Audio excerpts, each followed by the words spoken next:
Hello दोस्तों, स्वागत है आपका आपके अपने परिवार ऑफिशियल स्टडी अड्डा चैनल पर। हम लोग दोस्त आरआरबी एनटीपीसी 2024 और 25 में जो एग्जाम्स होने वाला है उसके लिए एक्सप्रेस सीरीज के अंतर्गत हम लोग दोस्त डेली एक महत्वपूर्ण सेशन करते हैं, जिसमें आपको दोस्त या तो प्रैक्टिस सेट करवाया जाता है और प्रैक्टिस सेट में आपको मैथ्स और डीआई के क्वेश्चन दोनों सॉल्व कराए जाते हैं। और हम दोस्त चैप्टर वाइज भी क्लास लेते हैं। तो आज बारी तो थी आपकी भाई चैप्टर वाइज क्लास की, लेकिन इस सप्ताह में हम सिर्फ और सिर्फ भैया प्रैक्टिस सेट की एक ही क्लास ले सक पाए हैं। तो हमने क्यों ना सोचा कि प्रैक्टिस सेट की भैया 2 क्लास ले लें और आपका चैप्टर वाइज की भी 2 क्लास ले लेंगे, 4 हो जाएगा। क्योंकि 2 दिन दोस्त किसी कारण दोस्त नहीं ले पाए क्लासेस, लेकिन 2 दिन दोस्त बस भाई दिक्कत हो गई तो नहीं ले पाए क्लास। तो हम ये सोचे क्यों ना दोस्त 2 दिन प्रैक्टिस सेट हम कर लेते हैं। तो आज प्रैक्टिस सेट नंबर की बात करेंगे तो प्रैक्टिस सेट नंबर हमारा दोस्त 15 हो जाएगा। और चैप्टर वाइज जो क्लास चल रही है वो चल रही है भाई आपकी एलसीएम एससीएम। तो हम 3 क्लास ले चुके हैं, तो 2 क्लास अभी और लूंगा उसमें। तो फ्राइडे और सैटरडे आपका दोस्त चैप्टर वाइज क्लास कराकर आपका एलसीएम एससीएम खत्म कर देंगे, फिर अगला न्यू चैप्टर दोस्त हम स्टार्ट कर देंगे। ठीक है, तो वहाँ पर आप लोग उस सेशन को कल से ज्वाइन कर लीजिएगा। और आज दोस्त हम चैप्टर वाइज भी क्लास करेंगे। तो बिना देरी के दोस्त क्लास स्टार्ट करते हैं। आप लोग अगर चैप्टर वाइज पढ़ना चाह रहे हैं ना, तो उसकी लिंक आपको डिस्क्रिप्शन में दे दी गई है भाई ना। हम पढ़ा रहे हैं तो चैप्टर वाइज की प्लेलिस्ट बना दिए हैं अलग, तो वहाँ से जाकर देख सकते हो। जीडी की भैया डेट आ गई है, तो जीडी की अगर तैयारी कुछ बच्चे कर रहे हैं इसमें से, तो उसके लिए भी दोस्त आप लोग जीडी की क्लास भी ले सकते हो। उसके लिए प्रैक्टिस सेट और चैप्टर वाइज क्लास भी हम लोग चलाते हैं। तो वो शाम को 7 बजे होती है और ये वाली सुबह 9 बजे क्लास होती है। तो जैसा होगा कर लीजिएगा भाई। और कोई दिक्कत आ रही है तो ज़रूर बताइएगा। मेरे टेलीग्राम चैनल की लिंक भी आपको डिस्क्रिप्शन में दी गई है, तो वहाँ से ले लीजिएगा। कोई दिक्कत हो तो वहाँ पर ज़रूर बताइएगा कि ये दिक्कत हमको अभी आ रही है। तो हमने दोस्त ये क्वेश्चन आपको होमवर्क में दिया था, बोला था अगर कर पाओगे तो ठीक है, नहीं कर पाओगे तो हम दोस्त करवाएंगे। ठीक है, तो जो बच्चा कर पाया, कोशिश अगर भी किया होगा तो वेरी गुड, बहुत अच्छी बात है। नहीं किया होगा तो यहाँ पर सीख लीजिएगा। क्वेश्चन में भाई दिया गया आपको साइन इनवर्स, क्वेश्चन में लिख दिया गया साइन इनवर्स 1/√2 1/√2 का मुख्य मान, प्रिंसिपल वैल्यू यहाँ से आपसे पूछी जा रही है। प्रिंसिपल वैल्यू आपसे पूछी जा रही है भाई। तो जब भी याद रखना, आपको जब मुख्य मान दिया होगा, प्रिंसिपल वैल्यू जो होगी भाई वो हमेशा हमेशा किस में दी है, वो हमेशा रेडियन में होती है। किस में? रेडियन में। ये बात याद रखना भाई, हमेशा किस में आती है तो भैया वो रेडियन में आती है।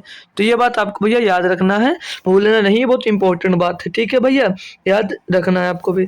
और ये क्वेश्चन कौन सा, तो इनवर्स ट्रिग्नोमेट्री है ये भाई, इनवर्स ट्रिग्नोमेट्री है। सब पढ़ाऊंगा भाई चैप्टर वाइज जो चल रही क्लास, वो अप्रैल तक एग्जाम्स होगा वो कंप्लीट कर दूंगा भाई। ठीक है, तो ये इनवर्स ट्रिग्नोमेट्री का दोस्त ये क्वेश्चन आपको दिया गया है। ठीक है ना भाई, तो चलो करते हैं अब इसको। तो भाई जो साइन इनवर्स 1/√2 लिखा हुआ है, इसको हम क्या लिख सकते हैं, साइन इनवर्स, इसको क्या हम लिख सकते हैं भाई, साइन इनवर्स 1/√2। इसको भाई ब्रैकेट में कर दीजिए। ठीक है, ब्रैकेट में 1/√2 इज इक्वल टू के थीटा मान सकते हैं, बोलोगे जी सर मान सकते हो थीटा। तो ये क्या हो जाएगा भाई, भैया जो साइन इनवर्स है, यानी कि ये लिखा क्या होता है, ये रियल में ऐसे लिखा होता है साइन।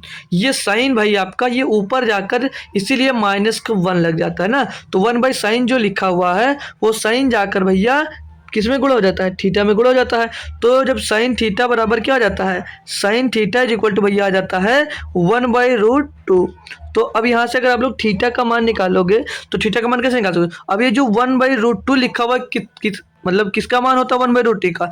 तो 1/√2 जो होता है वो sine theta is equal to किसका मान होता है, क्या मालूम है या भूल गए भैया, मालूम है या भूल गए भैया। तो साइन 45 का मान होता है 1/√2, साइन 45 का मान। तो ये साइन से साइन कट जाएगा और थीटा बराबर क्या मिल जाएगा भैया, 45। थीटा बराबर मिल जाएगा आपको भैया क्या, 45। और रेडियन में चेंज करना रहता है, क्योंकि रेडियन में इसकी वैल्यू आती है। तो रेडियन में चेंज करने के लिए हम किससे गुणा करते हैं भैया, पाई/180 से। पाई/180 से गुणा करोगे तो 45 इसको काट दोगे 4 बजाएगा। तो इसका फाइनल आंसर क्या मिलेगा भैया, पाई/4। तो पाई/4 इसका भाई आपका सही जवाब हो जाता है। ऑप्शन नंबर यहाँ पर 1 सही जवाब हो जाता है। क्या सभी बच्चे को दोस्त ये बात समझ में आ गई हो तो मैं आगे बढ़ जाता हूँ भाई। ठीक है ना, कोई दिक्कत तो नहीं आई, आनी नहीं चाहिए। अगला क्वेश्चन चलूँ, सारी दिक्कत यहाँ से खत्म हो गई हो तो आपकी। तो अगला क्वेश्चन की बात करेंगे भाई। देख लीजिए क्वेश्चन क्या दिया गया है। बोल रहा भाई कि 40 बच्चों पर किए गए एक सर्वेक्षण में पाया गया कि 25% बच्चों ने फुटबॉल खेलना पसंद किया, किया कितने बच्चों ने फुटबॉल खेलना पसंद नहीं किया। भाई ये बच्चों वालों से भी बदतर क्वेश्चन दिया गया, बहुत ही बेकार क्वेश्चन, मतलब बहुत ही आसान क्वेश्चन। भाई 40 बच्चे हैं टोटल, एक मिनट भाई पेन चालू कर ले।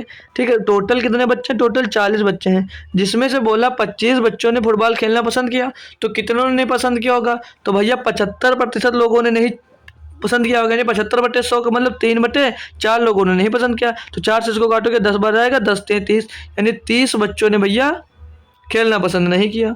बताओ, 30 बच्चों ने भैया खेलना नहीं पसंद किया। ये है भाई, ये एनटीपीसी कहाँ टफ है भाई? है कहीं पर टफ तो बताओ? कुछ भी टफ नहीं है दोस्त। ठीक है, आगे बढ़ेंगे। अब ये क्वेश्चन दिया गया भाई आपको, बोला जा रहा है इसमें जब 0.434343 को भिन्न के रूप में परिवर्तित किया जाता है तो प्राप्त परिणाम इनमें से किसके बराबर होगी? भाई आप लोग को ये क्वेश्चन में खुद से करने की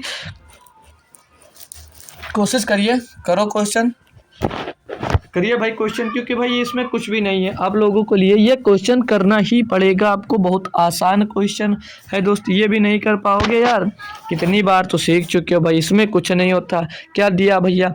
अब ये जो दिया पॉइंट के बाद 4 3 4 3 4 3 दिया गया है, ऐसे डाट डाट चलता जा रहा प्रोसेस, तो चलता जा रहा है। यानी कि हमने क्या बताया, अगर ये जो आपका दशमलव के बाद वो कंटिन्यू नंबर हो रहा है, तो जितने नंबर कंटिन्यू है उसके ऊपर क्या बार लगा सकते हैं? क्या ये पता भाई क्या बार लगाया जाता है? हाँ सर, जी सर, लगाया जाता है बिल्कुल भाई। जितने के नंबर का चल रहे हैं वो 2 2 चल रहा है ना, 4 3 रिपीट हो रहा है, यानी 4 3 के ऊपर आपका बार लग जाता है। मतलब बार बार आ रहे हैं तो बार लगा दो। ठीक है भाई, मतलब बार बार अगर वही नंबर आ रहा है तो उसी नंबर के ऊपर आपको बार लगा देना होता है। और जब बार हटाओगे भैया तो हमने क्या सीखा, एडजेटिव नंबर लिख दो, एडजेटिव नंबर लिख दो, और बट्टे में जितने नंबर के ऊपर छतरी लगी है, मतलब जितने नंबर के ऊपर बार लगा है उतने 9 नीचे लिख दिया जाता है। तो 2 नंबर के ऊपर बार लगा तो 2 नीचे 9 लिख दिया जाएगा। तो इसका आंसर क्या मिल जाएगा भैया? 43/99, और 43/99 आंसर नंबर सी में दिया गया भैया, आंसर नंबर सी में दिया गया था। अगर आपको भैया दिख नहीं रहा था तो आप लोग लिखकर भी कमेंट कर सकते थे। अगर जिसने किया होगा बहुत अच्छी बात है, बहुत अच्छी बात है, वेरी गुड दोस्तों। अब क्वेश्चन नंबर आपको करना है 14। क्वेश्चन नंबर 14 दिया गया है, अनीता 15% वार्षिक साधारण ब्याज की दर पर 5,000 रुपए का ऋण लेती है। एक वर्ष की समाप्ति पर उसे ब्याज के रूप में कितनी राशि का भुगतान करना पड़ेगा? अब भाव बताओ, ये भी कुछ देखो कितने आसान क्वेश्चन। शिफ्ट देख लीजिए कौन सी शिफ्ट है भाई, ये 30/1/2021 की शिफ्ट है, सेकंड शिफ्ट में तो शिफ्ट क्वेश्चन सारे आए थे। बताओ, सीधे सीधे 5,000 रुपया आपने उधार लिया, आपका जो दर था ब्याज का वो था 15%, तो वही पूछा जा रहा है कि कितना रुपया वो चुकाना पड़ेगा, मतलब भुगतान करना पड़ेगा। तो जी डबल जीरो से डबल जीरो खत्म, 15 पचे 75, पीछे 1 0 चिपका दो, 750 रुपये भैया देना पड़ेगा। 750 रुपये, 750 रुपये देना पड़ेगा। कोई दिक्कत आई भाई? बताओ भाई, ये आसान क्वेश्चन है, ये आसान क्वेश्चन है भाई।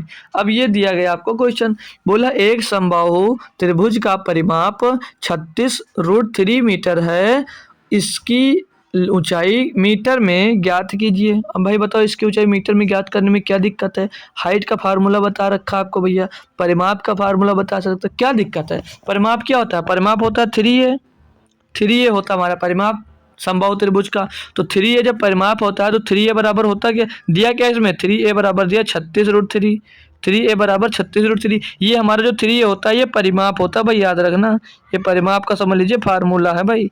ठीक है, ये परिमाप होता है 3a। तो 3a बराबर कितना दिया है? 36√3 दिया है। तो a बराबर यहाँ से निकालोगे तो क्या मिलेगा? a बराबर मिल जाएगा 3 से हम लोग 36 को काट देंगे तो 12√3 मिल जाएगा। मतलब a की वैल्यू कितनी मिल गई? 12√3 मिल गई। अब पूछा इसमें ऊंचाई है, ऊंचाई तो समबाहु त्रिभुज की हाइट का फार्मूला क्या होता है? हाइट का फार्मूला क्या होता है मेरे भाई? होता है √3/2 और a इंटू में ए, ये होता है हमारा हाइट का फार्मूला। जी सर, तो ए क्या करें? ए की वैल्यू मिली नहीं भाई यहाँ पर, इसकी वैल्यू वहाँ पर रख दो जाकर। तो √3/2 और मल्टीप्लाइड बाई 12√3 दिया गया भैया, यही तो दिया था। जी सर, तो 2 से 6 12 कट रहा है, 6 बार 2 छंग 12, तो हमें मिलेगा 6 गुणे में √3 का √3 से गुणा होगा तो 3 हो जाएगा। तो हाइट कितनी आ जाएगी भैया? हाइट यहाँ से मिल जाएगी आपको 18 मीटर, 18 मीटर हाइट मिल गई। बताओ भाई, कोई दिक्कत आया? कोई थी दिक्कत इस क्वेश्चन में? कुछ नहीं था। और ये समबाहु त्रिभुज के ऊपर क्वेश्चन दोस्त बनता जरूर है, इस समबाहु त्रिभुज के ऊपर क्वेश्चन बनता जरूर है, मैं करवा भी चुका हूँ, कई कई क्वेश्चन में करवा चुका हूँ भाई आपको, ठीक है। तो याद रखना इसको, इसके फार्मूला काफ़ी लिखवाए भी थे हम। अब ये दिया है भाई, बोला जा रहा है एक त्रिभुज की दो भुजाओं की लंबाइयाँ क्रमशः 7 सेंटीमीटर 8 सेंटीमीटर है। इन दोनों भुजाओं के बीच बने कोण का माप 60 डिग्री है। त्रिभुज की तीसरी भुजा की लंबाई सेंटीमीटर में ज्ञात कीजिए। भाई अच्छा क्वेश्चन है। इसमें रूल की बात करूं, इसमें कौन सा रूल लगेगा भाई? तो इसमें रूल लगेगा कोसाइन रूल। क्या लगेगा? Cosine rule. क्या रूल लगेगा भाई? देख लेना, ठीक है। आपको याद रखना पड़ेगा ना, क्योंकि बढ़िया क्वेश्चन। कोसाइन रूल भाई आपको लगाना है इसमें, कोसाइन रूल। कोसाइन रूल, इसको हिंदी में भैया बोलते हैं कोज्या नियम, ठीक है। इसको कोज्या बोलते हैं। इसमें आपको कोज्या नियम लगाना होगा, ठीक है। नियम लिख लेना अपने आप से। तो भैया एक त्रिभुज है, त्रिभुज बना ले क्या? सर जी बना लो। चलो त्रिभुज बनाते पहले। ये हो गया आपका त्रिभुज, ये आपका त्रिभुज हो गया, ठीक है। नहीं बना तो अपने कॉपी में अच्छे से बना लो यार, कि मेरे ही इंतजार में रहते हो क्या? अरे यार, ये हो गया भाई त्रिभुज। क्लियर? बोलो जी सर क्लियर। तो अब आपको करना क्या है, इसकी भुजाएं दी गई, बोला दो भुजाओं की लंबाई एक 7 सेंटीमीटर की है और एक 8 सेंटीमीटर के है। जी सर हमने कर लिया। और इनके दोनों के बीच बने कोण कितने डिग्री का है? वो कोण दे रहा भैया इसमें 60 डिग्री का। कितने डिग्री का कोण है? तो वो कोण है भैया 60 डिग्री का। ये भी सही है सर जी, ये भी सही है सर जी, 60 डिग्री का कोण दिया जी सर। तो भुजा तीसरी यानी इसको याद करना है, यक्स को ज्ञात करना है, यक्स को ज्ञात करना है भैया। तो भैया यहाँ पर क्या लगेगा? cos 60 दिया गया, cos 60 का लगाइए। cos 60, एक मिनट चल जा भाई। cos 60 degree is equal to क्या होगा भाई? cos 60 degree is equal to क्या होगा भैया? दो भुजाओं का स्क्वायर माइनस तीसरी भुजा, तो 7 का स्क्वायर प्लस 8 का स्क्वायर और माइनस का यक्स बटे में हो जाता है भैया 2। और इसके अंदर जाएगा भैया ब्रैकेट के अंदर। देखो फार्मूला क्या होता है, लिखना पड़ेगा तो नहीं पड़ेगा, तो मत ये ABC मान लीजिएगा, ठीक है। तो ये 7 गुणे 8 ही आ जाएगा ब्रैकेट के अंदर, ठीक है। अब इसको सॉल्व करेंगे भाई, तो 7 सता 49 हो जाएगा यहाँ पर, और 8 अठाई 64 हो जाएगा भैया। और ये माइनस का एक्स स्क्वायर भी होगा यार, स्क्वायर क्यों नहीं लगा यहाँ पर? एक्स स्क्वायर और माइनस का एक्स स्क्वायर हो जाएगा बटे में 7 बटे 56 दुना कितना होता है? 56 दुना दो, ये तो लिख लीजिए 2 गुणे 56 लिख देते हैं भाई यहाँ पर, ठीक है। और cos 60 का मान तो पता होगा भाई, क्या होता है? 1/2 होता है सर जी। अब इसको आप लोग सॉल्व करिए। अब इसको आप लोग जब सॉल्व करते हैं मेरे भाई यहाँ से, तो 2 से ये वाला 2 कैंसिल हो जाएगा भैया, और 7 से हम लोग काटते हैं अगर, तो 7 सता 49, 7 अट्ठे 56, नहीं भाई जोड़ना है यार, नहीं कटेगा भाई। एक मिनट, गुणे में नहीं था कि जोड़ में था, हम ध्यान नहीं दिए। अब इसका आप लोग क्रॉस मल्टीप्लाई कर दीजिए, तो यहाँ पर हो जाएगा ये 56 इधर आ जाएगा, और बराबर में कुछ नहीं तो इसका गुणा होगा, तो 49 और 64 एक साथ हो जाएंगे। तो 49 और 64 को एक साथ में जब आप लोग जोड़ दोगे तो कितना आएगा? या तो एक काम करो भाई, एक काम क्या करना है, इन दोनों को आप लोगों को जोड़ लीजिए, पहले जोड़ ही लीजिए। 9 4 13 का 3 हसीला 1 6 4 10 और 1 11, ये हो जाएगा 113 माइनस एक्स स्क्वायर, माइनस का एक्स स्क्वायर हो जाता भाई। तो एक्स स्क्वायर हम किस साइड भेज देंगे? एक्स स्क्वायर अपना इस साइड भेज देंगे और इस 56 को इस साइड में भेज देंगे, ठीक है ना भाई? ठीक है ना? ठीक है ना? बोलो जी सर ठीक है। तो X square is equal to हो जाएगा 113 माइनस का 56, इसमें 56 हम लोग घटाएंगे, बचेगा क्या भैया? 7 पीछे बचेगा, और बचेगा भैया 5 में 5 गया 6, नहीं 5 में 5 जाएगा 5 बचेगा ना 57। तो एक्स स्क्वायर इक्वल टू 57 बचा, तो एक्स बराबर क्या मिल जाएगा? √57। और यही हमको दोस्त ज्ञात करना था। तीसरी भुजा क्या थी हमारी? तीसरी भुजा यक्स ही थी, तो यक्स ही हमको दोस्त ज्ञात करना था। ऑप्शन नंबर यहाँ पर डी का सही जवाब हो जाएगा, और सॉरी ऑप्शन नंबर बी सही जवाब होगा, ठीक है। तो ऑप्शन नंबर बी यहाँ पर आपका 100% सही जवाब हो जाता है। क्लियर था क्वेश्चन? आगे बढ़ जाऊँ भाई। अब अगला क्वेश्चन करना है आपको बेहतरीन तरीके से।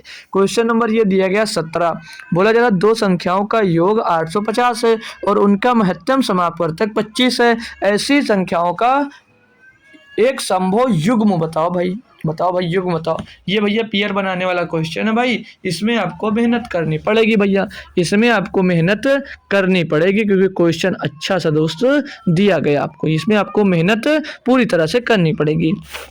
तो होप करूँगा आप लोग कर पाओगे। नहीं कर पाओगे भाई तो आपका भाई है, ठीक है, वो करेगा। बोला दो संख्याओं का योग जो है वो 850 है। मान लीजिए ये पहली संख्या दी गई है और ये भैया यहाँ पर ये दूसरी संख्या दी गई है। जी सर, इसके बराबर में दिया कितना है 850 दिया करता है। ये दो संख्याओं का योग दिया।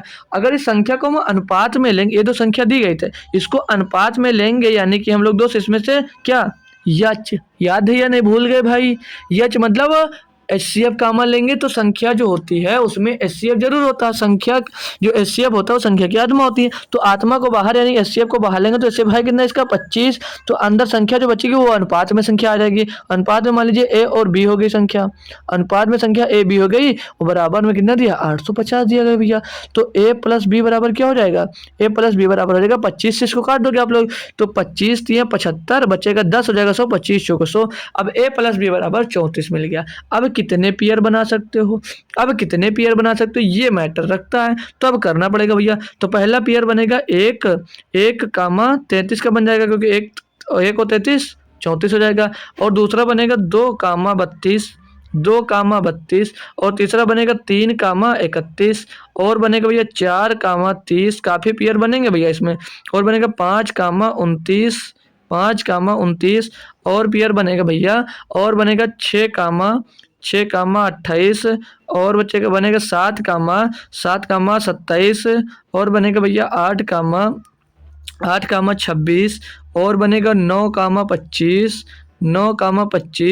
और भी बनेगा भाई। जब तक ये रिपीटेड ना हो, ये क्या लिया जाता है? ये हो को प्राइम लिए जाते हैं, अभाज्य लिया जाता है और नॉन रिपीटेड होते हैं, ठीक है। तो 9,25 हो गया। अब क्या आएगा भैया 10,24 बनेगा भैया और 11,23 बनेगा भैया और 12,22 बनेगा भाई। और भी बनेगा 13 के साथ 11 बनेगा ना, 13 21 24 13 और 21 34 होगा ना, 13 21 का बनेगा। और भी बनेगा भैया 14 और बनेगा थोड़ा ऊपर से बना लेते हैं ना, आ जाएगा कि 14 10 का बन जाएगा, 14 24 होगा ना, 14 20 का बनेगा भाई, 14 20 का बनेगा। और 15 और 19 का बनेगा, 16 और 18 का बनेगा और 17 और 17 का बनेगा। अब इसके बाद लोगे भैया तो वो रिपीट हो जाएगा। हमें नॉन रिपीटेड लेना है। और ये तो नॉन रिपीटेड तो इतने सारे होंगे, क्या इतने सारे होंगे सर जी? बिल्कुल नहीं भाई, इतने सारे नहीं होंगे। इसमें से वो लेने हैं जो कोप्राइम हो, जो आपस में कोप्राइम हो।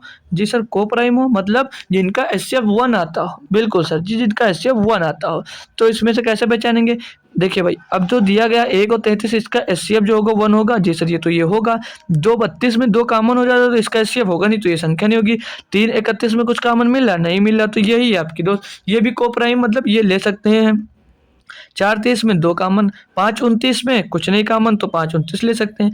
6,28 में भैया 2 तो कॉमन हो जाएगा। 7 और 27 कुछ भी कॉमन नहीं हो रहा तो ये हम पेयर ले सकते हैं। दूसरा पे 8,26 2 कॉमन, इस पेयर को नहीं लेंगे। 9,25 में कुछ कॉमन नहीं तो इस पेयर को हम ले सकते हैं भाई। और 10-24 में तो कुछ ना कुछ कॉमन होगा, इसको पेयर नहीं ले सकते। 11-23 में कुछ कॉमन नहीं तो ये पेयर लिया जाएगा। अभी बताऊंगा एग्जैक्ट आंसर कौन सा होगा भाई। अब 12 और 22 ले लें तो 12-22 में कुछ नहीं कॉमन है, मतलब कुछ ना कुछ कॉमन जरूर होगा। तो 2 कॉमन है तो छोड़ दीजिए। 13-21 में कुछ कॉमन मिल रहा है? नहीं सर जी मिल रहा, तो ले लो ये इस पेयर को। 14-20 में कुछ कॉमन है? बिल्कुल सर कॉमन है। 15-19 में कुछ कॉमन मिल रहा है? नहीं सर, कुछ नहीं कॉमन मिल रहा, ले लो इसको। कुछ नहीं कॉमन मिल रहा तो ले लो इसको। 16-18 में मिल जाएगा सर जी कॉमन। 17-17 में सर जी 17 ही कॉमन पूरा मिल रहा है, तो जी सर मिल रहा है, इसको छोड़ देंगे। अब कितने पेयर मिले उसको मैं इस साइड में लिख देता हूँ। तो एक पेयर मिल गया आपको 1,33 का, एक पेयर मिल गया भैया आपको 3,31 का, एक पेयर मिल गया आपको 3,31 का और एक पेयर मिल गया भैया आपको 5,29 का और एक पेयर मिल गया 7,27 का और एक पेयर मिल जाएगा भैया, एक पेयर मिल गया 9,25 का, 9,25 का पेयर मिल गया और 11-23 का पेयर मिल गया भैया और 13-21 का पेयर मिल गया भैया। 13-21 के बाद और कौन सा बन रहा था? 15-19 का पेयर मिल रहा था। अब हमको लेना कौन सा पेयर है ये कैसे कंफर्म करें? तो बेटा कोई दिक्कत नहीं है, इसमें 2 जोड़े बनाने हैं। तो भैया आप लोग अगर इस पे रखो तो 25 से करना 25 ही होगा। तो भैया आगे तो 25 है नहीं, तो इस पेयर को हम ले नहीं सकते। इस पेयर को ले नहीं सकते, और लेने के बाद इनका योग भी 850 आना चाहिए। 3 पे रखेंगे तो 25 या 75 हो जाएगा, 75 भी नहीं, छोड़ दीजिए। और 25 पंचे 125, ये भी नहीं हो सकता, ये भी नहीं हो सकता, क्योंकि उससे आगे है। और ये 25 सत्ते कितना होता है, 25 सत्ते 175 भैया, 175 से भी ज़्यादा है। 25 नौ 225, ये भाई ले सकते हो। 25 नौ 225 हो जाएगा भैया, और 25 25 हम 625 हो जाएगा भैया। तो ये क्या मिल रहा है, क्या ये मिल रहा है भैया? बिल्कुल सर जी, ये वाला मिल रहा है। तो ऑप्शन नंबर डी सही जवाब होगा। अब आप लोगों के मन में ख्याल आएगा, सर जी आगे वाला क्यों नहीं चेक किए? चेक कर लो भैया।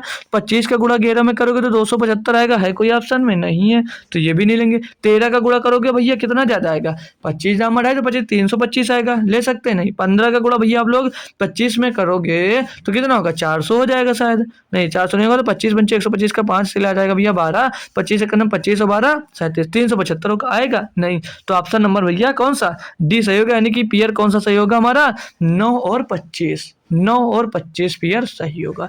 तो ऐसे निकालना था वही क्वेश्चन को। क्वेश्चन बहुत बेहतरीन था, टाइम लगेगा आपको, ठीक है, तो पेयर बना कर ही कर सकते हो। तो जो क्वेश्चन आते हैं कुछ, तो उसमें टाइम बचाना रहता है, और ऐसे क्वेश्चन में आपको टाइम देना रहता है। आप करोगे जल्दी होगा, ठीक है। अब इसको करो भाई, बढ़िया क्वेश्चन दिया गया। मतलब एक घनाभकार कक्ष के आंतरिक माप 12 मीटर गुणे 8 मीटर गुणे 4 मीटर है, जिसकी ऊंचाई 4 मीटर है। कमरे की छत सहित सभी 4 दीवारों पर पुताई का कुल खर्च ज्ञात कीजिए। यदि पुताई का खर्च 5 रुपये मीटर स्क्वायर है, कर सकते हो ना, कोई दिक्कत ही नहीं। फोर, जैसे एल बराबर कितना दिया है, एल बराबर कितना दिया है 24, 24 नहीं 12 दिया था भाई। एल बराबर 12 और एल बी बराबर 8, एल बी बराबर 8 और एच बराबर 4 दिया गया है, एच बराबर 4 दिया गया है, जी सर दिया गया है। तो चारों दीवारों की जो एरिया होगा, जैसे लिख सकते हो आप लोग 4 वॉल एरिया, 4 वॉल एरिया, चारों दीवारों का क्षेत्रफल, 4 वॉल एरिया। तो उसके लिए कौन सा फार्मूला होता है भैया, तो लगाओगे 2H L plus B, 2H L plus B, ये लगा सकते हो फार्मूला। और छत के लिए, छत के लिए क्या लगेगा, छत के लिए आप लोग लगा सकते हो भैया, छत के लिए लगा सकते हो एल गुणे बी, यहाँ से छत निकल आएगी।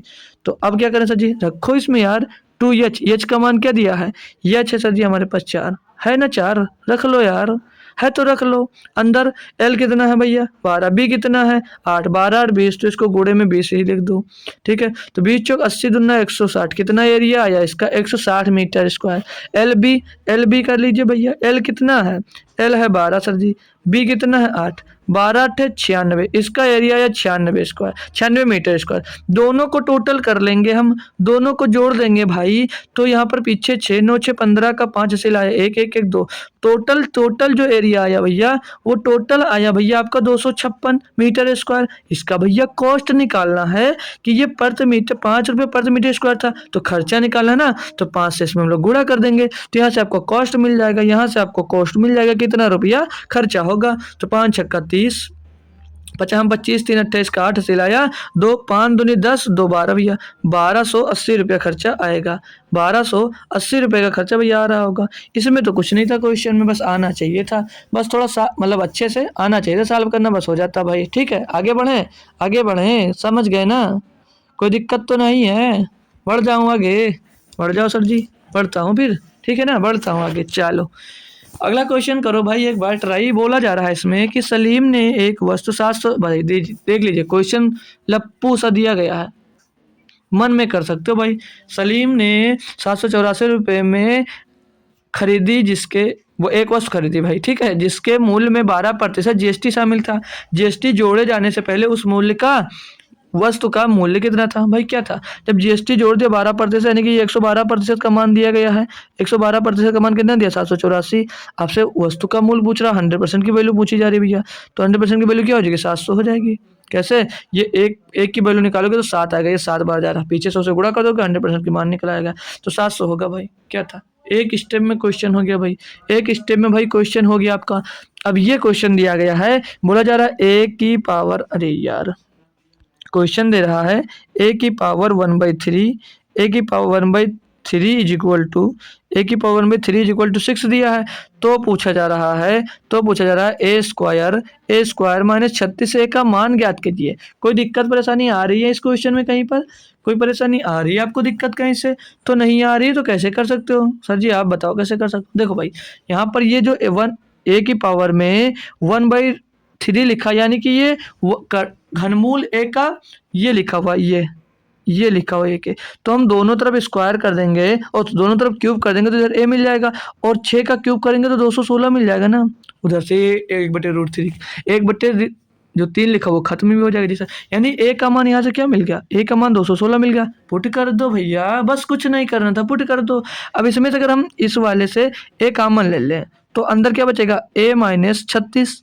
देखो भाई, क्वेश्चन कॉमन नहीं लेते, डायरेक्ट कर सकते थे, लेकिन हमारा मोटिव ये होता है कि कितना इजी बनाकर उसको हल कर सकते। तो यहाँ पर इजी बना था। अब यहाँ पर ए स्क्वायर करते 216 का स्क्वायर करने में टाइम बहुत लगता, हमने कॉमन ले लिया, हमने इसको कॉमन ले लिया, जल्दी से कॉमन हो गया, ठीक है ना। तो अब क्या करोगे? 216 ए का मान 216, अंदर 216 माइनस 36, अंदर 216 माइनस 36, तो 216 और 36 घट जाएगा तो गुणे में 180 बच जाएगा भैया। अब इसका गुणा होगा तो क्या ये आएगा भैया? माइनस में आने से जीरो हो नहीं सकता, इतना कम आएगा नहीं, यही आंसर होगा। कैसे करोगे? पीछे जीरो, 18 छक्का 108 का 8 सिलाए 10, 18 क्रम 18 28 का 8 हंसी लाए कितना? 18 कम 18 18 28 का 8 सिलाए 2, 18 दूना 36 और 2 38 आ गया भैया। ऑप्शन नंबर बी सही जवाब है। कुछ नहीं था भाई कोई। अब इसमें कोई बताऊँ क्या? कोई चैप्टर का था भैया। अब चैप्टर ये पढ़े हो या ना पढ़े, ये क्वेश्चन तो आना चाहिए था आपको। भाई चैप्टर पढ़ रखे हो या ना पढ़ रखे हो क्या मतलब है? कुछ मैटर नहीं करता, आपको आना चाहिए था क्वेश्चन, ठीक है। आगे चलो।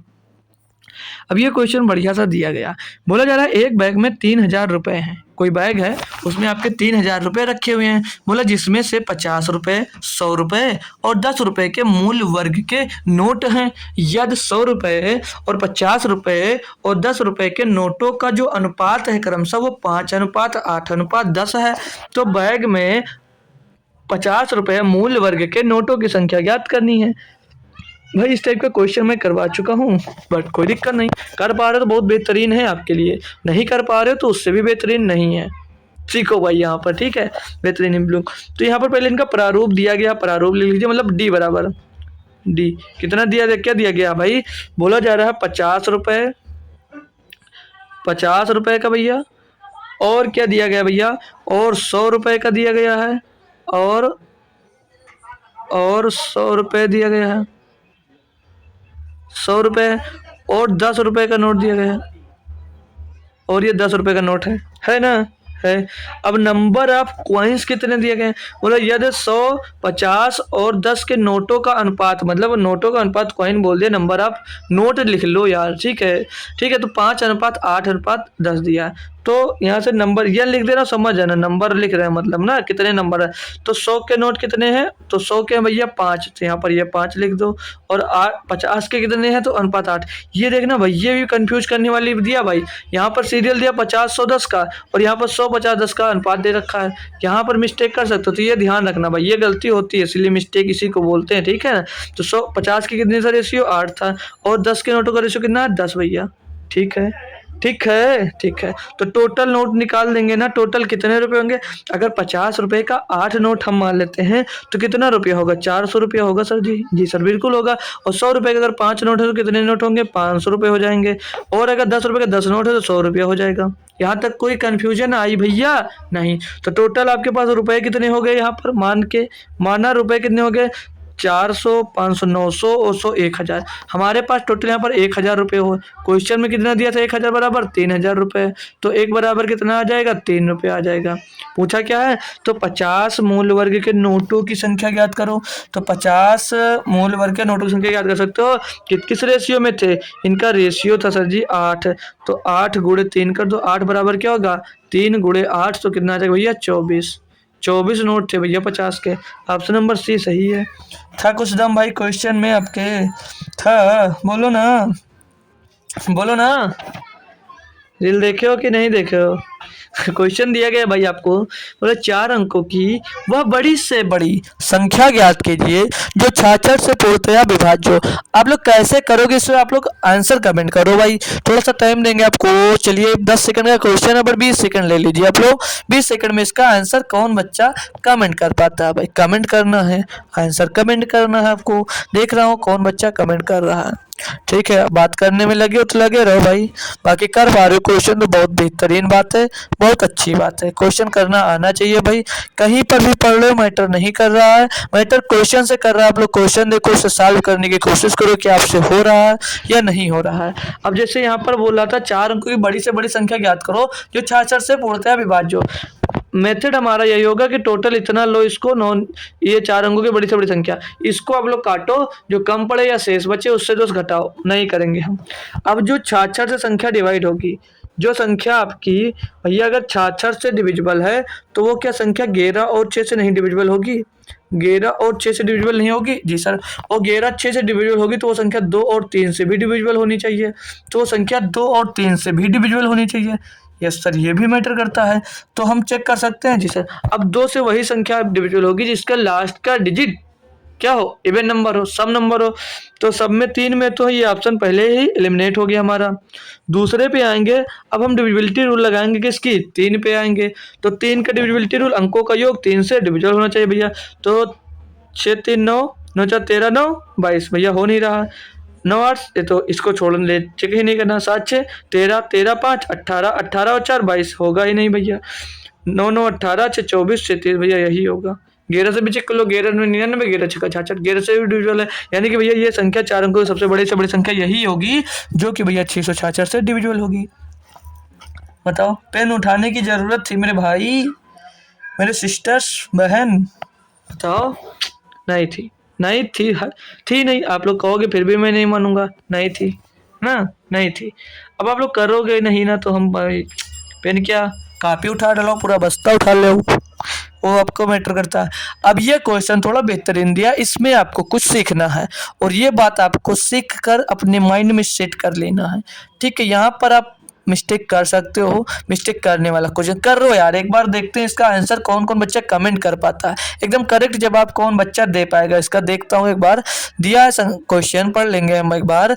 यदि 4% चीनी युक्त 8 लीटर विलयन को उबालने पर 2 लीटर पानी वाष्पित हो जाता, मतलब 2 लीटर पानी उड़ जाता भाप बन के, ठीक है ना भाई, अब समझ में आ गया। तो शेष विलयन में चीनी का प्रतिशत ज्ञात कीजिए। भाई यहाँ पर बढ़िया क्वेश्चन और बढ़िया मिस्टेक करने वाला चांस भी है आपके पास। तो देखो, अब तक आपने आंसर किया तो अच्छी बात है, नहीं किया तो अब बात बंद कर कर ध्यान से सुन लीजिए क्वेश्चन को। ध्यान से आप लोग सुनोगे तो दिया गया भाई, देखिए, चीनी हो या नमक हो, कुछ भी हो, अगर आप लोग पानी में घोलते हो तो जो वाष्पित होता है वो चीनी और नमक वाष्पित नहीं होता। आपका चीनी और नमक जिस मात्रा में घोलोगे वो उसी मात्रा में उसमें रहेगा, और जो वाष्पित होगा वो सिर्फ और सिर्फ क्या होगा, पानी होगा। ये बात याद रखना, जब भी चीनी या नमक कुछ भी घोलते हो और उसको बॉयल करते हो, मतलब गर्म करने पर जो वाष्प उड़ता है वो पानी ही जाता है, ना कि चीनी और ना कि नमक। जितना पहले होता है उतना ही बाद में रहेगा। मतलब आप 1 लीटर पानी में 100 ग्राम चीनी पहले डाले हो तो लास्ट में भी उसमें 100 ग्राम ही चीनी रहेगी, ठीक है। उसमें चीनी नहीं उड़ेगी, भले जितना आधा लीटर पानी उसमें से जा रहा है तभी चीनी नहीं जाएगी, भी चीनी रहेगी। ये बात याद रखना, यानी कि जितनी चीनी पहले थी उतनी चीनी लास्ट में ही भी रहेगी। तो पूछा जा रहा कि यदि 4%, अरे भाई, यदि 4% चीनी युक्त 8 लीटर विलयन को उबालने पर 2 लीटर पानी चला जाता है तो शेष विलयन में चीनी का प्रतिशत, मतलब 8 लीटर पानी में अगर 4% विलयन है तो टोटल कितने प्रतिशत है भैया, मतलब टोटल कितने प्रतिशत चीनी है, ये मैटर करता है, ठीक है। तो 4% निकालोगे सर जी, तो इसका प्रतिशत रहकर बटे में 100 लिख दोगे, तो 8 चौक 32 लिखोगे, और 100 है तो 2 अंक बाद दशमलव लगा दोगे, तो 0.32 चीनी आ गया। मतलब 8 लीटर विलियन में 0.32 ग्राम, समझ लीजिए लीटर, इतनी चीनी दोस्ती। अब जब विलियन आपका वाष्पित हुआ 8 लीटर का विलियन और 2 लीटर उड़ गया तो कितना बचा होगा विलियन, 6 लीटर का बचा होगा। तो पूछ रहा बचे हुए विलियन में उस कितना प्रतिशत है चीनी, उसका, इसका कितना प्रतिशत चीनी है इसमें, तो भैया बटे में कितना हो जाएगा, बटे में 6 और गुणे में 100। ठीक है, पॉइंट हटाओ यहाँ से, डबल जीरो नीचे बढ़ा दो, डबल जीरो काट दो, 2 से काटोगे 16 बार जाएगा, 2 से इसको काटोगे 3 बार जाएगा, तो 16/3% चीनी दोस्त अभी उसमें बची हुई है। 16/3% चीनी आपके बिलियन में अभी बची हुई है। तो चीनी कम नहीं हुई, चीनी और नमक कभी कम नहीं होता है। तो ये भाई आपको याद रखने की सख्त ज़रूरत है भैया जी, ठीक है, ठीक है ना। आगे बढ़ें, चलो। अब दिया गया भाई आपको क्वेश्चन, बोला जा रहा है इसमें कि आप लोग 10,000 रुपये 10,000 रुपये की एक धनराशि 15% वार्षिक साधारण ब्याज की दर पर 2 वर्ष के लिए उधार ली जाती है। मतलब 15% की दर पर 2 वर्ष के लिए एक धनराशि 10,000 रुपये की धनराशि उधार ली जाती है। 2 वर्ष पश्चात इसे चुकाने के लिए भुगतान की जाने वाली कुल राशि, मतलब ब्याज सहित कितना रुपया उसको वापस करोगे। लिया कितना था, 10,000, 10,000 रुपया लिया था, 15% वार्षिक है, 2 साल में कितना ब्याज हो जाएगा, 30%। यानी चुकाओगे कितना, 130%, मतलब 100% तो जो लिए तो वो चुकाओगे, 30% ब्याज भी चुकाओगे। तो काटा पीटी करेंगे भैया, एक जीरो से ये खत्म, एक जीरो से ये जीरो खत्म, 1,000 का गुणा 13 में करोगे तो 13,000 आ जाएगा। 13,000 रुपये आप लोग चुकाओगे 2 साल के बाद। ऑप्शन नंबर 1 सही है, ऑप्शन नंबर 1 सही है। अब आप लोग सोच रहे होंगे कि जब टफ क्वेश्चन आता है तो सर जी टाइम मतलब हमको सॉल्व करने के लिए दे देते हैं, और इजी आता है तो खुद कर लेते हैं। अरे भाई ऐसा नहीं है, आप लोगों को करने के लिए देता हूँ कि आप लोग थोड़ा टाइम लगाओ। इस इजी क्वेश्चन में आपको दे दूँ, आप करोगे, उससे आपको थोड़ा अंदर खुशी मिलेगी, क्या मैं कर लिया, उससे मतलब क्या भाई, मतलब ये है कि आप लोग बढ़िया क्वेश्चन करो, मतलब ये रखता कि बढ़िया क्वेश्चन करो। अब इस क्वेश्चन में अगर आपको टाइम दिया जाए तो बेकार, इसके लिए हम क्यों 1 मिनट का टाइम खराब करें भाई, ये 10 सेकंड में क्वेश्चन हो सकता है, तुम इसके लिए 1 मिनट का क्यों टाइम वेस्ट करें। अब मैं लेकर आया क्वेश्चन, तब तक आपको 30 सेकंड के लिए दे देता हूँ, लो भाई करो आप। क्या मतलब इससे भाई, इजी क्वेश्चन जल्दी करो, आगे बढ़ो, आपका टाइम बहुत इंपॉर्टेंट है ना, तो टाइम वेस्ट नहीं किया जाता क्वेश्चन पे। काफ़ी होता है, अच्छी बात है, करने का मौका देना चाहिए, लेकिन हमें नहीं लगता है कि फालतू टाइम आपको वेस्ट करना चाहिए भाई। ठीक है, जहाँ पे दिमाग लगाने वाला वहाँ लगाओ, जो आता है उसमें लगाने से क्या मतलब। अब ये दिया 25 नंबर, बोला एक खिलौना कार का विक्रय मूल्य 540 रुपये है, या दुकानदार ने इस पर 20% का लाभ कमाया हो, तो इस खिलौने कार का क्रय मूल्य ज्ञात कीजिए। यानी भैया 100% टोटल होता है, 120% में खिलौना बिका, यानी कि 120% में खिलौना बिका। पूछा क्या जा रहा है, 120% में खिलौना बिका, यानी कि भैया ये 540 रुपये में बेचा, तो ये 120 रुपये में 120% में बिका होगा। तो क्रय मूल्य यानी कि 100% पूछा जा रहा है, तो 100% निकालने में कोई दिक्कत आ रही है भैया, डायरेक्ट भी कर सकते थे। 6 बराबर दिया था, 5 बराबर निकाल लेते, लेकिन क्या मतलब फिर आपको थोड़ा कन्फ्यूजन होता, तो हम कन्फ्यूजन करवाना नहीं चाहते आपको। तो 1 जीरो 1 जीरो खत्म, 1 जीरो खत्म, 2 से काटोगे 27 बार जाएगा, 2 से इसको काटोगे 6 बार जाएगा, 2 से इसको काटो 6 बार जाएगा। अब ये हो जाएगा 2700, ये हो जाएगा 2700 ए भाई, हाँ ठीक है, 2700 बटे में 6, 6 से इसको काटोगे, 6 चौके 24, 6 पंचे 30, पीछे 1 जीरो, 450 रुपया। 450 रुपये इसका क्या रहा होगा, इसका रहा होगा भैया कॉस्ट प्राइस, इसका क्या रहा होगा भैया कॉस्ट प्राइस। कोई दिक्कत मेरे भाई, मेरे दोस्त यार, भाई पढ़ो, बढ़ जाऊं भाई, करोगे क्वेश्चन अपने मन से। ये देखो डीआई दिख गई, डीआई है आज क्वेश्चन में, आपके क्वेश्चन में आज डीआई भी है दोस्त, काफ़ी डीआई हैं, 3 4 5 6 क्वेश्चन दिए गए डीआई के। बोला जा रहा भाई, 2 व्यक्तियों की आयु का अंतर 15 वर्ष है, यदि 5 वर्ष पूर्व बड़े व्यक्ति की आयु छोटे व्यक्ति की आयु से 2 गुनी थी, तो उनकी वर्तमान आयु वर्षों में ज्ञात कीजिए।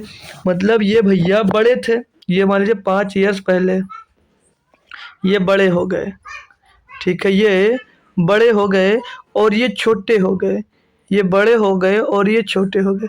तो बोल रहा है कि बड़े व्यक्ति की आयु छोटे व्यक्ति की आयु से 2 गुनी, यानी कि बड़े की 2 है और छोटे की 1 है। ये 5 वर्ष पहले की बात चल रही है, ठीक है ना जी सर, ठीक है। अब ये एक बात आपसे पूछता हो कि आप 2 साल के हैं और एक बच्चा 1 साल का है, तो क्या 100 साल बाद दोनों के बीच जो डिफरेंस था वो डिफरेंस चेंज होगा। आप मान लीजिए 10 साल के हैं, एक बच्चा 5 साल का है, तो उनके बीच में डिफरेंस कितना था? अभी 5 साल का था। आप लोग 100 साल, 200 साल, 500 साल आप लोग मर जाने के बाद भी आप लोग चेक करोगे तो जो साल का डिफरेंस आएगा वो कितना रहेगा? क्या चेंज होगा? बिल्कुल नहीं भाई। साल का डिफरेंस कितना रहेगा? 5 ही रहेगा। 5 ही रहेगा ना, तो चाहे जितने साल बाद चेक करो। तो ये बोला था क्वेश्चन में कि दो व्यक्तियों की आयु का अंतर 15 वर्ष है, यानी इनके बीच का अंतर कितना है? 1 और 1 बराबर कितना अंतर आ रहा है भैया? 15 का अंतर आ रहा है। 15 का अंतर आ रहा है ना। 15 मतलब आयु का अंतर कितना? 15। मतलब यार 5 वर्ष पूर्व बड़े व्यक्ति की आयु छोटे व्यक्ति की आयु से 5 गुनी थी, आयु से 2 गुनी थी। ठीक है, पहले हम वर्तमान आयु इनकी निकाल लेते हैं। ठीक है, वर्तमान आयु ही थी ना, तो उनकी वर्तमान आयु वर्षों में ज्ञात कीजिए। चलिए कोई बात नहीं, अब ये निकालेंगे भैया, तो 15 दूना 30 और इसको निकालेंगे 15 एकम 15। क्या भैया 30 और 15 इसका आंसर होगा? नहीं होगा। नहीं होगा। अरे सर जी ये क्यों नहीं होगा? ये कब दिया है? ये दो व्यक्तियों की आयु के अंदर 15 वर्ष है, ये तो 5 वर्ष पूर्व, ये 5 वर्ष पूर्व की थी, मतलब 5 वर्ष पहले इतनी थी इनकी। 2:1 अनुपात, मतलब 2:1, यानी कि वो बड़ा भाई दो गुना था और छोटा भाई 1 गुना था उनका, छोटे भाई का 2 गुना था बड़े भाई का। तो अब 5 वर्ष बाद इनकी आयु पूछी जा रही है, तो 5 वर्ष पूर्व इनकी आयु पूछी जा रही है, यानी कि मतलब 5 वर्ष पूर्व का ये दिया था। अब आपको बाद का निकालना है, पहले का दिया था, बाद का निकालना है। तो इस समय 5 इसमें आप लोगों को प्लस करना है, क्योंकि 5 साल बाद आप लोग इसको काउंट कर रहे हो। तो 30 5 35 और इसमें 15 में भी 5 प्लस हो जाएगा, तो 15 5 20 हो जाएगा। तो 35 और 20 इनका सही जवाब होगा, option number A. Option number A. ये छोटी सी माइनर मिस्टेक आप लोग याद रखना, यहाँ पर गलती मत हो। ठीक है, यहाँ पर गलती आपसे होनी नहीं चाहिए। ठीक है ना? ठीक है जी सर, ठीक है। चलो आगे चलेंगे भाई। अब ये दिया गया, डीआई बोले इसमें कि नीचे दिए गए ये क्वेश्चन 27 28 2 क्वेश्चन है इसमें भाई आपके। तो 27 28 नंबर क्वेश्चन में करना है, एक आरेख दिया गया है, वो एक शहर के विभिन्न पेशेवरों की संख्या के बंटन को प्रदर्शित किया गया है इसमें। बोला निम्नलिखित पाई चार्ट का अध्ययन करें और दिए गए प्रश्नों का उत्तर दें। चलो प्रश्न देखते हैं, उत्तर देते हैं। प्रश्न लेते हैं और उत्तर देते हैं। तो इसमें क्या डीआई कंफर्म दिख नहीं रही, तो एक बार लिख देता हूँ ना भाई। ये जो अन्य दिया गया है 90% है, जो अन्य है ये 90% है भाई, 90% है। और जो चिकित्सा ये 55% दिया गया है, चिकित्सा जो 55% है, और शिक्षक 80% है, शिक्षक 80% है भैया। और ये अभियंता जो है 65% है, 65% है। और जो लिपिकीय हैं भैया ये 70% है। लिपिकीय क्या होता है यार, चलो छोड़ो उसको। क्वेश्चन देखेंगे क्या पढ़ लेंगे भाई। ये यार शहर की कुल जनसंख्या 2,50,000 है, तो शहर में अभियंताओं की संख्या लगभग कितनी होगी? शहर में अभियंता कितने टोटल? 65%। तो अब यहाँ पर आप लोग ध्यान में रखेंगे कि जब 65% निकालोगे भैया, जब आप लोग 65% निकालोगे तो आप लोग 65/100 नहीं करना है। क्यों? क्योंकि इनको टोटल जोड़ो भैया, कितने में ये 65% है, तो टोटल जोड़ेंगे इनको तो 90, टोटल है 90, इधर 90 70 160, 160 में भैया जुड़ेगा 80 हो जाएगा 240, 240 में जुड़ेगा 65 हो जाएगा भैया 305, और 305 में जुड़ेगा तो हो जाएगा 360, यानी कि डिग्री में दिया है। ठीक है, किस में दिया गया है? तो ये दिया गया डिग्री में, तो ऐसे नहीं करना है। ठीक है, 65/100 मत करना। कितना करोगे? 65/360। तो अभियंता की कुल संख्या पूछी गई है, टोटल कितने दिए थे? टोटल दिए हैं 2,50,000, 2,50,000 टोटल है। तो जिसमें से 65% आपके अभियंता, या तो डिग्री मान लीजिए, डिग्री में दिया रहा होगा इसलिए परसेंटेज यहाँ पर दिया है, ये डिग्री में होगा, तो 65/360 होगा, ना कि 100। तो 100 कर ढूंढते रहो आंसर, ढूंढते रह जाओगे आंसर। तो थोड़ी थोड़ी बातें याद रखनी जरूरी है भैया। ठीक है ना? ठीक है सर जी। 1 0 से मत काटो, 1 0 से 5 से इसको काट दो भैया। 50 हम 25, ये 50,000 आ जाएगा। और 5 से इसको काटोगे भैया तो 5 छक्का 30, 5 से 35, 5 दूनी 10, यहाँ पर 72 आ जाएगा। अब ये क्या और कट रहा है? 2 से काट लो, 13 चौक 12 छंग 72, नहीं कटेगा। और अगर मैं काटूँ इसको, छोड़ो इसको, टोटल गुणा करो, फिर 72 से डायरेक्ट काट देते हैं। तो 65 पंचे कितना होता है? 300, 65 पंचे होगा 325, 325 लिख दो। 65 पंचे 325 और पीछे 4 0 चिपका दो, बट्टे में रख दो भैया 72, डायरेक्ट काटो इसको। तो 72 से इसको काटोगे तो 7 चौक 28, 7 पे 4 बार जा रहा भाई, ये 4 बार जाएगा। तो 4 बार कितना होगा? या 4 दूनी 8, 4 7 28, 288, 288 होगा। 12 इधर बचेगा, उधर कितना बचा? 25, 12 15 कितना होगा? 7, 12 और 15 मतलब इधर कितना बचा भाई, इधर बचा 12 और 25 उधर बचा 37 हो गया, यानी कितना हो गया 300, 370, 370 हो गया। नहीं 12 बचा, 25 से 25 12 37 ना, तो ये होगा 37, 370, एक जीरो इसमें कन्वर्ट कर लिया, 3 जीरो भी बचा है, तो 72 इसको काटोगे हम तो 5 बार रहेगा तो 360 होगा, तो 5 बार 360 बचेगा 10। अब कितना हो जाएगा भैया, ये हो जाएगा भाई 45,000 के टर्म में आया भैया, एक ही ऑप्शन है, टिक करो आगे बढ़ो, चेक करना ही नहीं है अब आप लोग एग्जैक्ट कैलकुलेट करने बाजोगे तो ये नहीं आएगा, क्यों, क्योंकि लगभग में दिया है, तो लगभग 45 के करीब ये है, तो यही होगा, ठीक है। ये 45 के करीब एक करके कुछ आएगा ऐसे डाट डाट, लेकिन करेक्ट वैल्यू 45,000 नहीं आ रही, लेकिन लगभग पूछा था तो हम लगभग यहाँ पर बता दिए, ठीक है। तो ये याद रखना, फिर ये मत बोलना कमेंट में कि सर गलत करवा दिया है। काफ़ी बच्चे सही क्वेश्चन करो उस पर ध्यान नहीं देते हैं, एक क्वेश्चन गलत हो जाता है तो उस पर जरूर ध्यान देते हैं, उसको कमेंट में लिखेंगे कि ये क्वेश्चन गलत किया, इसका आंसर ये होगा, ठीक है, तो वो मैटर मत करना भाई, ठीक है। तो उसका एग्जैक्ट आंसर नहीं, उसमें लगभग पूछा गया तो लगभग ही हमने निकाला है, ठीक है। फिर ये मत पूछना कि कुछ और रहा सर आप दे कुछ और दिए। शिक्षक की तुलना में लिपिकीय कर्मचारियों की संख्या कितने गुनी है, मतलब जो शिक्षक है, अभी शिक्षक की कितनी दी थी, शिक्षक दिया 80, कलर चेंज कर लो ना, शिक्षक जो है वो 80% है, ठीक है। और पूछ रहा है लिपिकीय कर्मचारी कितने भैया 70%, तो बोला कि कितनी गुनी है, तो जो 70 है, जो 70 दिया गया है, 70 जो है भाई वो बोल रहा है ये 80 का नहीं, फिर से देख लेंगे ना, शिक्षकों की तुलना में लिपिकियों की कर्मचारियों की संख्या कितनी गुनी, तो 70/80 का मान पूछा, तो जीरो से जीरो खत्म, 70 फिर से पॉइंट लगाएंगे तो हो जाएगा 70, 8 28 64 बचेगा 7 हो, 8 64 6 बचेगा ना, तो 60, 8 7 56, 4 बचा फिर से 4 8 40, तो 0.875 गुनी है भैया, 0.875 गुनी हो जाएगी। कोई दिक्कत है कोई दिक्कत नहीं है ना, तो आगे बढ़ूँ, चलो अगली डीआई देखता हूँ। अगली डीआई दी गई है मेरे भाई आपको, वो निर्धारित 29 और 30 क्वेश्चन के लिए दिया गया है। नीचे दिए गए ग्राफ में विभिन्न कक्षाओं के लड़कों बॉयजों और लड़कियों गर्ल्स की परीक्षा परिणाम रिजल्ट्स को प्रदर्शित किया गया है। निम्नांकित है भाई, ये गलत हो जाता है, निम्नांकित ग्राफ का अध्ययन करें और उसके बाद दिए गए प्रश्नों का उत्तर दीजिए। चलो इनके प्रश्न का उत्तर देते हैं भाई, चलते हैं और इनके प्रश्न का उत्तर देते हैं। लीजिए पहला क्वेश्चन दिया है, वह किस कक्षा में लड़कों के प्रदर्शन और लड़कियों के प्रदर्शन का अनुपात 3:2 है भाई। क्या एग्जैक्ट दिख रहा है, नहीं दिख रहा होगा तो मैं लिख दूंगा, परेशान मत होना भाई, ठीक है। तो ऑप्शन नंबर 6, मतलब ऑप्शन नंबर 1 में 6 दिया ना, तो हम 6 पे जाएंगे, क्यों इधर उधर फालतू सब में लिखें, तो 6 दिया भैया ये, तो इसमें 1 है 80, दिख रहा भाई, झूठ मत बोलना, ठीक है, दिख रहा है आपको, लेकिन लिख देता हूँ भाई, ये 70 और दिया 7, 7 में कितना भैया, ये है 40 और उधर है 60 और ये कितने हैं 9, 9 है ना, 9 कितना दिया है, 9 में है भैया 70 और 80, 70 और 80 और ये एक 7 7 2 एक 8 होगा भाई ना, एक 8 होगा, एक 8 होगा, ये एक 8 होगा, यहाँ पर 8 कर लो, ये एक कम एक मात्रा लगाना भूल गया लग रहा है ना, तो ये 8 होगा। 8 पे देखेंगे, 8 में दिया 90 और एक दिया भैया 60, तो इनमें से ये पूछा रहा है, उसका क्वेश्चन ये है कि इन दोनों में, इन सब में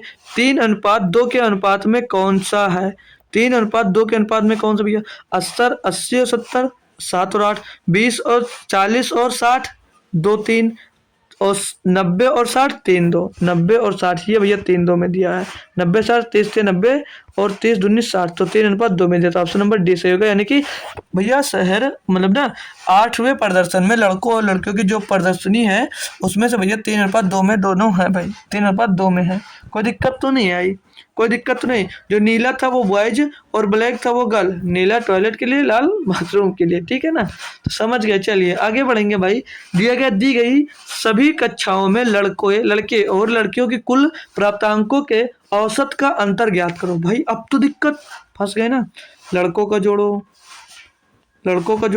फिर लड़कियों का जोड़ो, फिर इनका औसत निकाल कर माइनस करो, क्या ऐसा करोगे, मैं नहीं कर रहा ऐसा सर जी, तब कैसे करोगे, इसके लिए भी कोई उपाय है, बिल्कुल भाई इसके लिए भी उपाय है सर जी, क्या उपाय है देख लो, हर किसी के लिए एक दवा तैयार होती है भाई।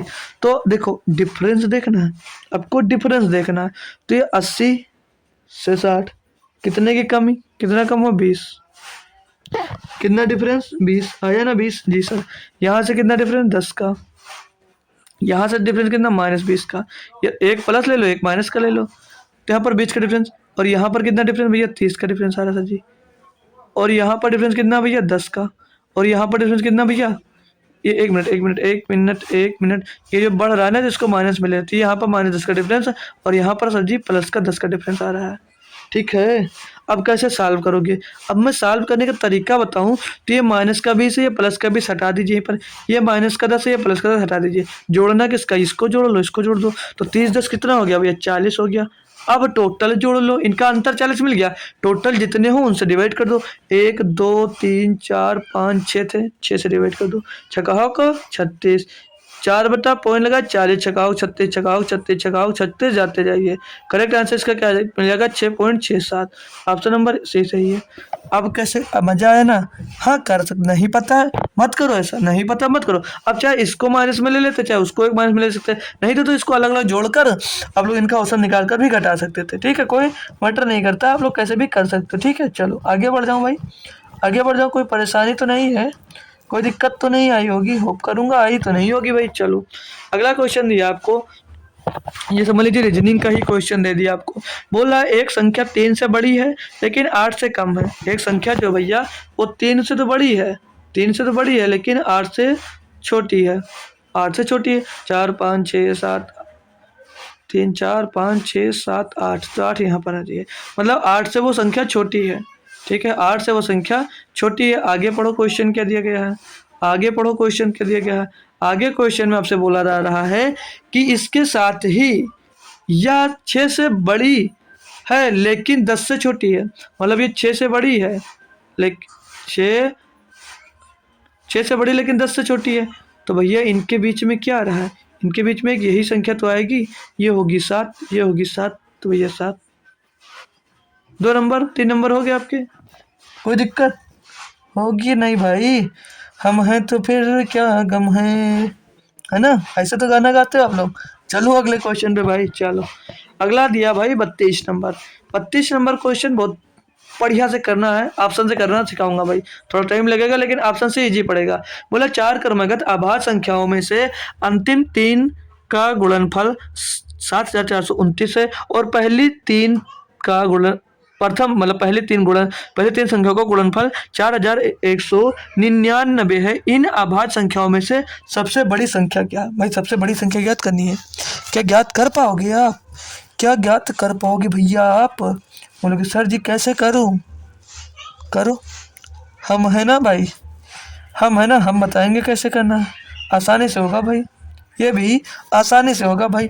तो भैया बड़ी संख्या ज्ञात करनी है, तो ऑप्शन में दिया गया तो ऑप्शन पे जाओ, तो बड़ी संख्या दी गई है 37, तो बड़ी संख्या जब 37 दी गई है, और याद रखना अभाज्य बोला गया है, तो बड़ी संख्या अभाज्य बोलेगा 35, तो ये हमें 4 संख्या बोला है, तो इससे पहले कौन सी अभाज्य संख्या आती है, तो 37 सजी 35 नहीं 33 नहीं तो 31, 31 सजी अभाज्य संख्या, तो ये हो गई। और इससे पहले कौन सी अभाज्य संख्या, तो सजी 29 हो गई। और इससे पहले भी कोई अभाज्य संख्या होती है, तो ना 27 होती है, ना 25 होती है, ना 23 होती है, तो सर जी इसके बाद ये 23, ये 4 अभाज्य संख्या होगी। अब उसके बाद में अगर हम मैटर करते हैं बड़ी संख्या, तो 13 लेने से कोई मतलब नहीं है, 13 ले लो, 13 ले लो, चलो बड़ी संख्या 13 लेंगे। तो इसके बाद पहले अभाज्य संख्या कौन सी 11, फिर इसके पहले अभाज्य संख्या इससे छोटी 7, इससे छोटी कौन सी 5, 23 लेंगे तो बड़ी बड़ी संख्या 23, 23 के बाद कौन सी अभाज्य, तो 19, क्योंकि उस 21 नहीं होती है, 19 फिर 17 आ जाएगी, फिर 13 आ जाएगा, तो ये 4 संख्या हो गई। ठीक, अभी यूज कैसे करोगे देखना भाई, यूज करना पड़ेगा, थोड़ा सा कैलकुलेटिव होगा। 23 बड़ी संख्या ना, तो पीछे से लिख रहे हैं हम ना, 23 17 और 15 हो गए 13। ठीक है, लिखे है ना, ठीक है। अब और एक 29 है, तो बड़ा नंबर 29 है, तो 29 हो सकता है, या तो 23 होगा, या तो 19 होगा, या तो 17 होगा। सर जी इतना लिखे, इसका मतलब क्या है, तो मतलब अब सीखो भाई, दिया है कि लास्ट के जो 3 अंक है, अंतिम 3 का गुणनफल जो है भैया वो 7429 है। तो ये अंतिम 3 का अगर हम गुणनफल चेक करें कि 7429 आ रहा है, यानी कि पीछे का अगर यूनिट डिजिट से करें हम, तो यूनिट डिजिट से देखते हैं क्या हो पाएगा, तो अंतिम 3 चेक करते हैं, 9 कंडम 9, 9 7 63, तो अंतिम 3 का जो यूनिट डिजिट आएगा वो 3 आएगा, यानी कि भैया ये नहीं हो सकता। क्लियर, क्लियर ना भैया। चलो अब इसमें चेक करते हैं। तो 7 का नाम 7 और 7 त्रिक 21, यूनिट डिजिट 1, तो भैया ये भी नहीं हो सकता। इस पे आ जाओ। 7 नवा 63, यहाँ पर 3 आएगा। 3 का गुणा 3 से होगा तो 9। हाँ भैया ये हो सकता है, ये हो सकता है, अभी क्लियर नहीं है, ये हो सकता है। इसको चेक करेंगे अंतिम 3 इसके। तो 9 त्रिक 27, 7 7 49। अब भैया 4 में 2 में मिल गया, अब क्या करें सर जी? कोई बात नहीं भैया, कोई बात नहीं, आगे आ जाओ। पहली 3 का भैया देख लो। पहली 3 का गुणा 4199, तो पहली 3 का देख लेते क्या है। अब इन दोनों से मतलब नहीं है, अब इन दोनों में चेक कर लेंगे कि अब पहले जो 3 है उनका यूनिट डिजिट से कर पाएंगे या नहीं कर पाएंगे। तो भैया इनको करिए। 3 सत्ते, 3 का गुणा 7 में 21, 1 आया। 1 का गुणा 9 में 9 ही होगा। तो ये देख लेते हैं, इसमें भी 9 आ गया, इसको चेक कर लेंगे। 7 9 63 का 3, अरे भाई ये भी 3 ही मिल गया। पूरा गुणा करना पड़ेगा अब तो यार। सब हटा दो भाई, 2 ऑप्शन तो नहीं हो सकते, 2 ऑप्शन में चेक करना है। तो 2 ऑप्शन को आप लोग गुणा कर चेक कर सकते हो। तो पहले 3 को 4 को गुणा कर लीजिए।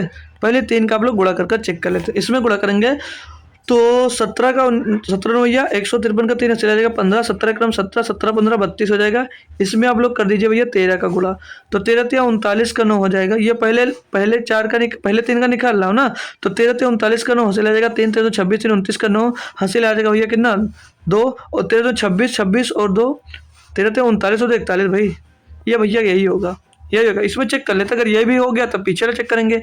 तो 19 दिया 57 का 7, 57 का 7 सिला जाएगा 5, 19 ना 38, 38 38 में 5 जोड़ दो भैया 43। इसको गुणा कर दो भैया 17 से। तो 17 सत्ते 119 का 19 हासिल आ जाएगा 11, हासिल आ जाएगा भैया 11। 17 तो 51, 51 11 62 का 2 हासिल आ जाएगा 6, 17 जो को 68, 68 में भैया 6 जोड़ दो 74, भैया 7429 आ रहा है। और ये पहले अगर लास्ट वाला चेक करते हैं तो ये सही निकलता, लेकिन पहले वाला भैया ये सही निकला है, तो फिर कंफ्यूज कर दिया। अब तो दोनों चेक करना, लेकिन पहले वाला ना प्रथम 3 का गुणनफल ये आना चाहिए था। तो प्रथम 3 का गुणनफल इसमें आया, तो प्रथम 3 का गुणनफल ये नहीं, तो ऑप्शन नंबर ये नहीं होगा। तो भैया कौन सा बड़ी संख्या पूछिए। तो बड़ी संख्या इसमें कौन है भैया 23। ये थोड़ा बेहतरीन क्वेश्चन था आपके लिए, ये थोड़ा बेहतरीन क्वेश्चन था। हमने कॉन्सेप्ट से करना मैट अच्छा नहीं लगा। कॉन्सेप्ट से कैसे करते भैया, आप लोग first number, second number, third number, fourth number मानते हैं, फिर इसमें से कुछ बड़ा नंबर लेते हैं, काफ़ी मैटर करना पड़ता है। हमें अच्छा नहीं लगा, हम लोग नहीं लेंगे, ठीक है ना, हम लोग करेंगे नहीं। तो सबसे बड़ा नंबर क्या होगा 23। छोटा नंबर पूछता तो कितना हो जाता 13, क्यों, क्योंकि इसमें ये फॉलो कर रहा था ना, ठीक है। तो क्लियर, तो ये आ गया भाई। चलो अच्छे मौके पे ख़त्म हुआ है। अब ऑप्शन क्वेश्चन नंबर 1 से हम लोग कंटिन्यू करेंगे कल से। कल से क्या, मंडे से। इसका आप लोग होमवर्क में कमेंट करना भाई, क्या आंसर होमवर्क के लिए दे रहा हूँ भाई, हो पाएगा तो ये सेट कल के लिए होगा। कमेंट करना आंसर, कमेंट करना आंसर। जितने इंटेलिजेंट बच्चे हो सभी बच्चे इसका आंसर कमेंट करना, ठीक है ना भाई। चलो तो थैंक यू भाई। क्वेश्चन की प्रैक्टिस करना चाह रहे हो खुद से, तो क्वेश्चन नहीं मिल रहा है तो ये हमारी पीपीटी ले सकते हो आप लोग क्वेश्चन सॉल्व करने के लिए, ठीक है। टेलीग्राम पे मैसेज करो, यहाँ टेलीग्राम का नाम दिया गया, सर्च कर आ सकते हो। और नहीं तो आप लोग आराम से ज्वाइन कर लो यार, लिंक दी गई डिस्क्रिप्शन में। हर बात में इफेक्ट ढूंढने लगते हो यार, ठीक है ना, ठीक है, तो ढूंढ लीजिएगा। तो थैंक यू सो मच दोस्त, आज शाम को मिलेंगे। आज शाम को नंबर सिस्टम का जो हमने पढ़ाया उसके क्वेश्चंस के दोस्त प्रैक्टिस करेंगे शाम 7 बजे, ठीक है। उस पर बेस्ट क्वेश्चन प्रैक्टिस करेंगे। सभी लोगों को आना शाम को 7 बजे। तो मिलेंगे फिर से शाम को 7 बजे। तो तब तक ले थैंक यू सो मच दोस्तों, जय हिंद। आते रहिए और कुछ ना कुछ नया सीखते रहिए, ठीक है भाई, जय हिंद।